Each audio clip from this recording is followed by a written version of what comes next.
கதை ஏ97 நல்ல சோளம் பயிரிட. தரமான சோளம் பயிரிட்ட விவசாயி ஒருவர் இருந்தார்.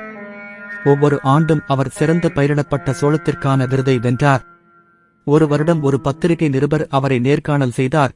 விவசாயி தனது விதை சோளத்தை அண்டை வீட்டாருடன் பகிர்ந்து கொண்டதை நிருபர் கண்டுபிடித்தார். ஒவ்வொரு ஆண்டும் உங்கள் அண்டை வீட்டார் சோளத்தில் போட்டியிடும் போது உங்களின் சிறந்த விதை சோளத்தை எப்படி பகிர்ந்து கொள்ள முடியும் என்று நிருபர் கேட்டார். ஏன் சார் என்றான் விவசாயி, உங்களுக்கு தெரியாதா? பழுக்க வைக்கும் சோளத்தில் இருந்து காற்று மகரந்தத்தை எடுத்து வயல்களிலிருந்து வயலுக்கு சுழற்றுகிறது. எனது பக்கத்து வீட்டுக்காரர்கள் தரம் குறைந்த சோளத்தை பயிரிட்டால் குறுக்கு மகரந்தச் சேர்க்கை எனது சோளத்தின் தரத்தை சீராக குறைக்கும். நான் நல்ல மக்காச்சோளத்தை பயிரிட வேண்டுமானால் என் பக்கத்து வீட்டுக்காரர்களுக்கு நல்ல சோளம் பயிரிட உதவ வேண்டும். நம் வாழ்க்கையும் அப்படித்தான். அர்த்தமுள்ளதாகவும் நன்றாகவும் வாழ விரும்புபவர்கள் மற்றவர்களின் வாழ்க்கையை வளப்படுத்த உதவ வேண்டும்.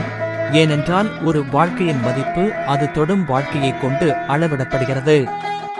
மகிழ்ச்சியாக இருக்க விரும்புபவர்கள் மற்றவர்களுக்கு மகிழ்ச்சியை காண உதவ வேண்டும். ஏனென்றால் ஒவ்வொருவரின் நலனும் அனைவரின் நலனுடனும் பிணைக்கப்பட்டுள்ளது.